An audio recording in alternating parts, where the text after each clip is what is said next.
I'm JC Mask. And I'm Michael Batiska. I longboard. And I skateboard. You're in luck because today we're talking about the beef of longboarders and skateboarders. Ever since 1990, when longboarding popped up on the scene, there's been a secret rivalry between the two boarders. Today we're taking an inside look on both views.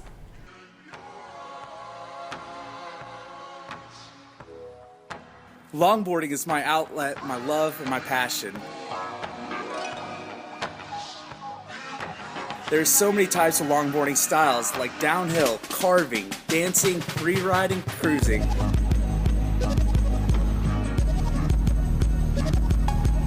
It's something that takes skill, time, and practice. There's something magical about it. There's nothing like cruising around town with a bunch of friends, hitting a bunch of different spots, and making good memories that will last forever. To me, longboarding is life. It's made me the person I am today. I board when I'm mad, stressed, sad, and also when I'm happy. It helps me get through whatever I'm going through.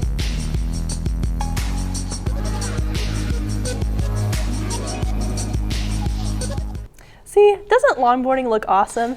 I don't know, man. I'm just not feeling it. I still prefer to skate. Longboarding kind of seems lame. Well, I got to speak with Hayden, an avid longboarder in the Denton Longboarding Club. Let's take a look. How are you doing today? Thank you for coming. I'm doing good, thanks.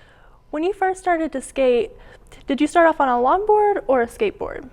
When I first started skating, I was trying to fill a need to snowboard. I wasn't snowboarding as much as I wanted, and I wanted that, thrill and the adrenaline that I got from it.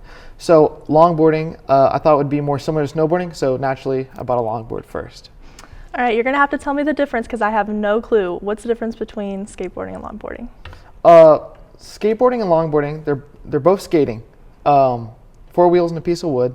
The difference is that skateboards are designed to go over obstacles and to do tricks. They're not meant for speed. A longboard is meant for speed. Now, you can still do tricks on longboard. They're just going to be different types because you're going faster. Longboards are meant to grip. They're meant to be raced on. They're not meant to take down a 3-stair or a handrail or anything that you do on a skateboard. Okay, among the skateboarding community, would you say that there's a general opinion or stereotype of the longboarding community?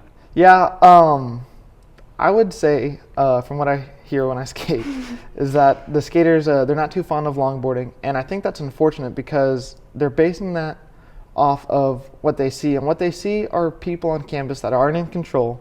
It's people that have bought their first longboard and they're not really sure how to ride yet. I think the skaters would be a lot more accepting if they saw true longboarding and its element is on a back mountain road or at a race in Oregon, something that they're just not exposed to because longboarders aren't in the park.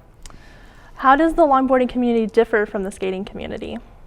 I get asked this a lot, and the core difference is, again, because of where we skate. Longboarders, when they're out sessioning a hill, they're usually doing it with themselves and their close friends. So when they see other random longboarders hitting the same hill, they get stoked, they get excited, and they invite them to come skate, right? And trade spots and yada yada. Whereas skaters, when there's too many people at the skate park, it sucks. People snake your line, you don't get to hit the features you want to hit, and you just don't have a good time. So skaters tend to be a little bit more closed off in their own community. Okay, is longboarding for people who can't skate? No. Longboarding is for people who skate with a different style. Longboarding is about downhill speed. If you're interested in going fast, racing, and using big slides, kind of like downhill slalom and skiing. If that's something you're attracted to, then longboarding is for you. If you're attracted to parks and stair sets and handrails, then skateboarding is what it is. Well, thank you so much for coming here today and giving us all your information. I'm definitely interested in learning more about the longboarding community. And remember, stop hating and keep skating.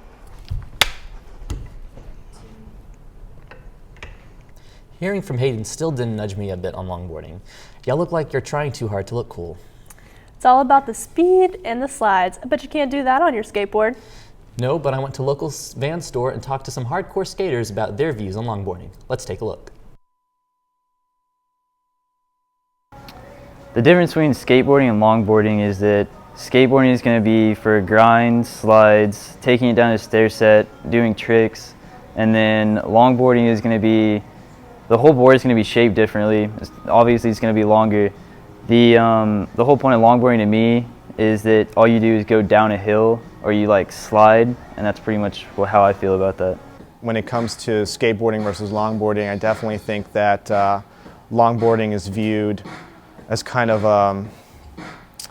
like a poser type version of skating. I think anybody can really longboard. You just buy a board and start rolling around. But to be a skateboarder means a lot more.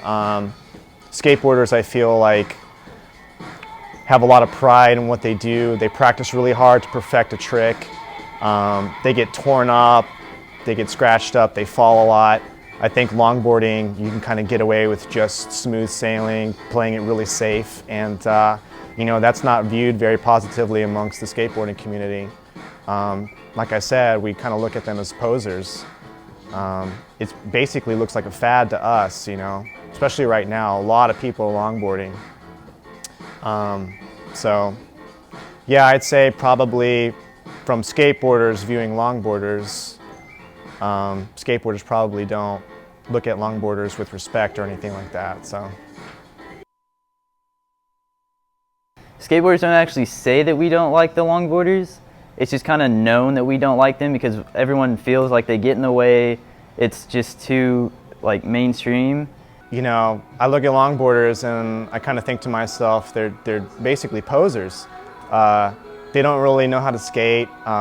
They think it's the cool thing to do, to be, I guess, accepted amongst their friends and peers and stuff. And so they get on a board and roll around a bit, and I guess that automatically makes them really cool. They're not necessarily into the lifestyle. You know, I gotta say, I'll respect a skateboarder over a longboarder any day, without question. Longboarders, I guess, you know, they have something to prove, and if all they can do is roll around, then they definitely don't deserve the respect that skateboarders get, that's for sure. Man, they seem pretty harsh on us longboarders. Guess y'all just get in the way. We're gonna take a short commercial break. Stay tuned. Gives me all kinds of stuff. Sure. He helps me with homework. That would be 3.6795. Thanks. Yep. He helps me with my decision making. I wouldn't use this one. Ever. And he's even teaching me how to drive. And that's why cars have bumpers. I'm learning so much. You don't have to be perfect to be a perfect parent. Thousands of kids in foster care will take you just as you are. I'm starting to look to my future. I don't want to be stuck in an eating disorder forever. She can smile again. She can share her feelings, and she talks, and she's a bit of herself again. And I know that someday she'll reach her full potential and become the young lady she was meant to be. Eating disorders are serious, life-threatening illnesses, but recovery is possible. Visit nationaleatingdisorders.org for help and hope. Welcome back to The Beef. We're about to show you some skateboarders at the local Denton skate park tearing it up. It better be gnarly. Let's check it out.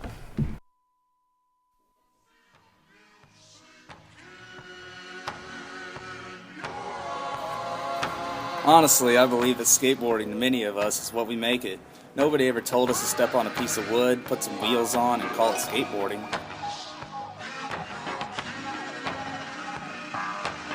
For me, skateboarding is something more than just a board. It can be considered a way of life. When I'm out skating in the streets, I just feel free, like nothing can stop me.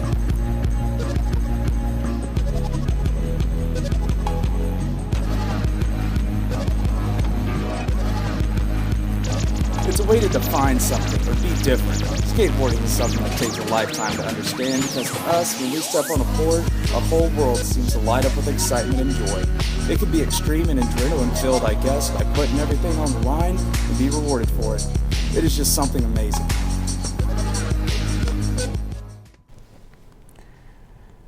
That looked pretty intense. I don't think I could do any of that with my longboard.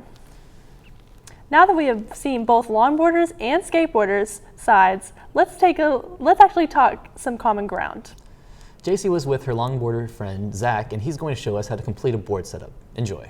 And today I'm here with Zach Adams, a local longboarder from Denton, and he's going to be showing us how to put a deck together. So Zach, what do we have here? What we have here is a hybrid longboard. There's a lot of different techniques and disciplines in the longboarding community, ranging from free riding, downhill. We also have slalom and, of course, cruising. What this board is right here is kind of a combination between what would be a slalom board and a downhill board. So I can go fast and at the same time get around other students that are walking around on campus. Basically what we have here today is the actual deck itself, which is the wooden piece right here. We have our trucks, which are the main turning mechanism for the longboard, as well as the wheel here and a disassembled bearing. So to start off with, I'm going to go ahead and reassemble this wheel and bearing. What we have for the bearing is actually a ceramic bearing, which allows the board to go faster at higher speeds and provides a little bit more durability than a steel bearing.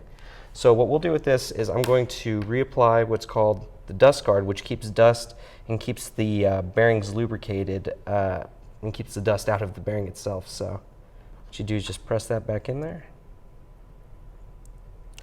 And then from there, I'll go ahead and I'll just press the bearing into the wheel here. And from there, the bearing is then set to be put back onto the truck itself. So we'll just slide it on the axle like so. If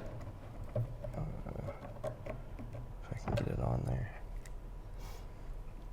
I'm gonna make sure the little plastic piece on the inside actually lines up with it. Anyways.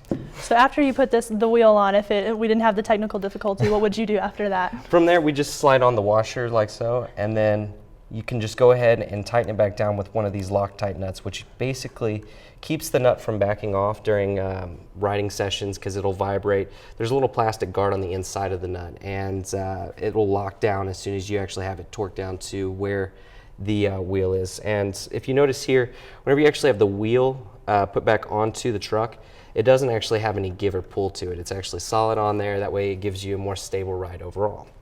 And then as soon as you have the truck fully reassembled, you'll go ahead and you'll take it and you'll place it onto the board as well. What I have here is what's called a riser pad, which since this board is a little bit more solid, a more sturdy wood, it transfers vibrations and energies to the rider a lot more than most boards would. So what this does right here is it's a flexible little rubber and it kind of absorbs that shock so that you don't get speed wobbles, which is basically whenever the board becomes unstable and the rider flies off. So from here, all you'll have to do is just line up the mounting holes, place it on top, and then you can just set the screws in to actually mount it onto the board. At the beginning, you were talking about the slalom board versus, I've missed what you said, but can you tell us what the difference in those two boards are? Well, the slalom versus the downhill. Slalom board allows you to turn at a I guess you could say a more rapid pace. You can turn in a deeper sense. I can't really describe it, but as where a downhill board, your only goal is to go as fast as possible without crashing. So this gives you like the best of both worlds. You can do a little bit of both. Exactly it. Cool. Exactly it. So as soon as you have all these pieces put back into place, you'll actually be able to ride the board and enjoy it a little bit more. All right. Well, thank you so much for being here with us. I've learned a lot, and I'll have to look into setting up my own deck for myself. You know what, JC? I kind of warmed up to the fact that longboarders and skateboarders can coexist. No doubt. I know we have some differences, but we should be friends and not board enemies. Let's just agree that longboarding is longboarding and skateboarding is skateboarding. Don't hate, just skate.